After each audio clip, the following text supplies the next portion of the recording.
How are we going to rebuild that? Have to give him an application.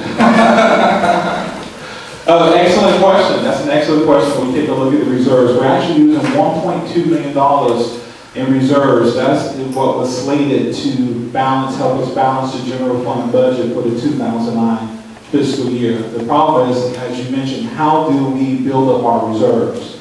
And that is a good question. It's something that Commissioner Bauer just spoke about briefly. When we take a look at new revenue sources, how do we continue to curtail our expenses? How do we take a look at our operation? And then is it through attrition, meaning that as we have individuals that lead the organization, do we take a look at how we operate and say, hey, can we get the job accomplished by what we have in hand? But I just want to take a number of initiatives, a number of items. One of the things that we have talked about in the past is we begin to take a look at our operation and start to take a look at policies, and we look at regional services and local services. We begin to take a look at partnerships.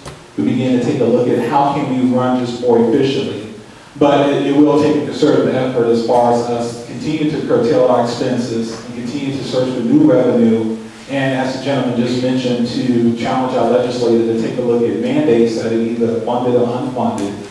And some of those items that, or levels of service that may be considered discretionary, where the community comes into play as far as what are the services we're providing at what level.